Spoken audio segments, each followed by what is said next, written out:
एकीकडे राहुल गांधींच्या भारत जोडो न्याय यात्रेच्या माध्यमातून काँग्रेस पक्षाला नवसंजीवनी दिली जात असल्याची चर्चा असताना महाराष्ट्रात मात्र वेगळ्याच राजकीय घडामोडी घडतायत। राहुल गांधींची भारत जोडो न्याय यात्रा नंदुरबारमधून महाराष्ट्रात प्रवेश करतेय। याच वेळी नंदुरबारमधील काँग्रेसचे ताकदवान मानले जाणारे नेते आणि माजी मंत्री पद्माकर वळवी यांनी मात्र काँग्रेसचा हात सोडलाय। पद्माकर वळवी उद्या भाजपमध्ये प्रवेश करणार आहेत अशी माहिती आहे। काँग्रेसला हा मोठा धक्का मानला जातोय।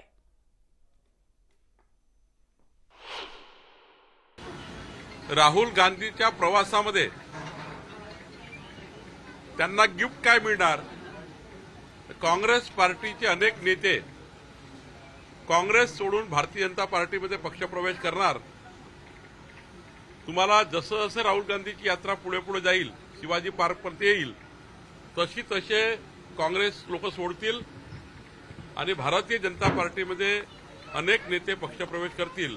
नंदुरबारमध्ये राहुल गांधी त्यांचा सिनियर नेता 5 वेळा आमदार असलेले पद्माकर वळवी माझ्याशी चर्चेला येतात।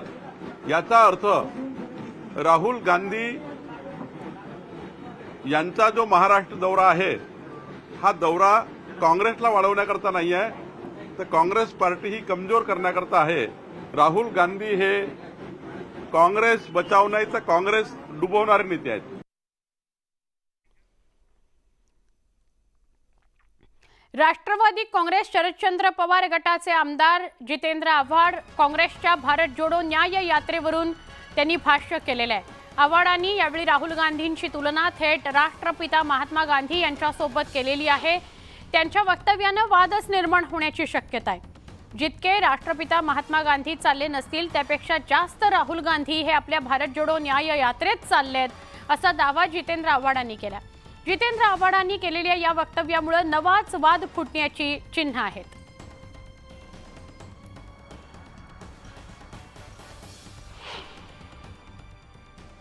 3600 किलोमीटर चाललेले महात्मा गांधी सुद्धा नाही आहेत। महात्मा गांधी सुद्धा नाही आहेत। खरं तर हे भारतीयांच्या दृष्टीने चालण्याला प्रचंड महत्व आहे। दांडी यात्रा किंवा महात्मा गांधींचं प्रत्येक आंदोलन हे पायी पायी चालत चालत झालेलं आंदोलन आहे। पुढच्या 2 दिवसांमध्ये महायुतीचं जागा वाटप निश्चित होणार आहे। मुख्यमंत्री जागा वाटपावर चर्चा करण्याकरता नवी दिल्लीत जातील असं संजय शिरसाट म्हणाले। आम्हाला सन्मानजनक जागा मिळतील। गेल्या वेळी 22 जागा लढवल्या होत्या, तेवढ्या जागा मिळाव्यात अशी आमची मागणी असल्याचं त्यांनी म्हटलंय। त्याचबरोबर ठाकरे गटावरही त्यांनी हल्ला चढवला। आम्ही शिवसेना पक्ष म्हणून आम्ही गेल्या वेळेला जे जागा लढवल्या होत्या 22, ती प्रथमतः आमची मागणी होती।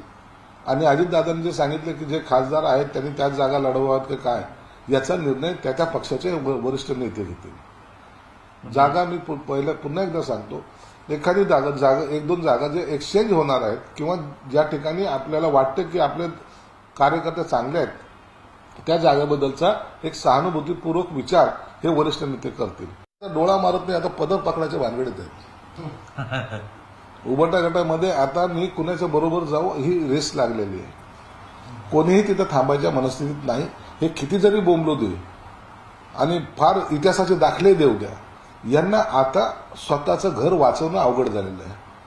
खोटं बोलून राजकारण जास्त दिवस चालत नाही, हे आता सिद्ध होत चाललेलं आहे। बारामतीचा सातबारा एखाद्या कुटुंबाच्या नावावर केलेला नाही असं म्हणत शिवसेनेचे नेते आणि माजी आमदार विजय शिवतारे यांनी लोकसभा लढवण्याचे संकेत दिलेले आहेत। त्यावर राष्ट्रवादी काँग्रेसने नाराजी व्यक्त केली आहे। विजय शिवतारे बारामतीतून लढले तर कल्याण लोकसभा मतदारसंघात वेगळा निकाल लागेल असा इशारा आनंद परांजपेंनी मुख्यमंत्री एकनाथ शिंदेंना दिला। मुख्यमंत्र्यांनी आपल्या नेत्यांना आवरावं असंही आनंद परांजपे म्हणाले। विजय शिवतारेंनी सोमवारी पवार कुटुंबियांवर सडकून टीका केली होती। त्याचवेळी पवारांविरोधात निवडणुकीच्या रिंगणात उतरण्याचं ठरवलं होतं, त्यावर राष्ट्रवादी काँग्रेसने नाराजी व्यक्त करत थेट इशारा दिलाय।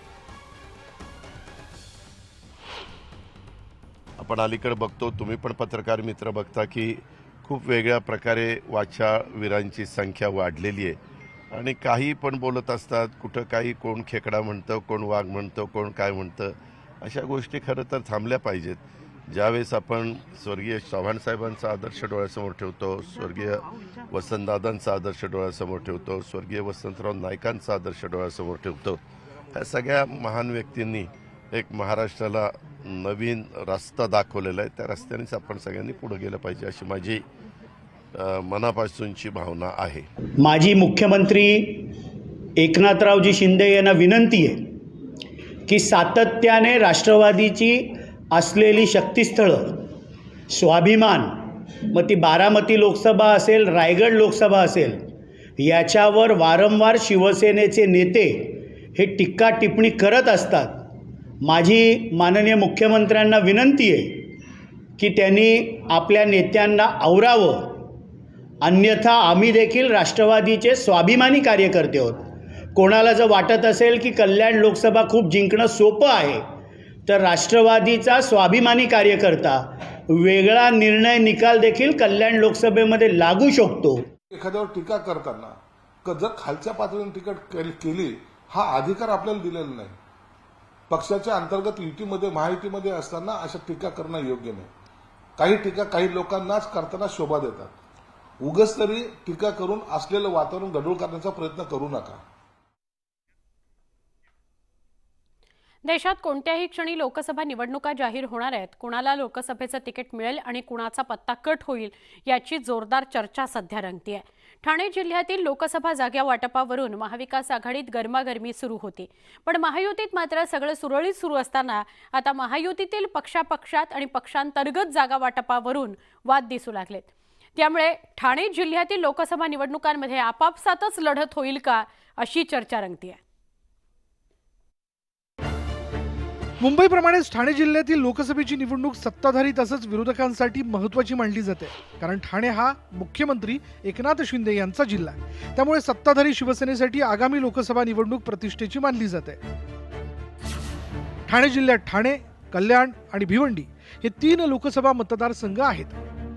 त्यातील कल्याण लोकसभेतून विद्यमान खासदार श्रीकांत शिंदे, भिवंडी मतदारसंघातून केंद्रीय पंचायत राज्यमंत्री कपिल पाटील यांची उमेदवारी जवळपास निश्चित मानली जाते.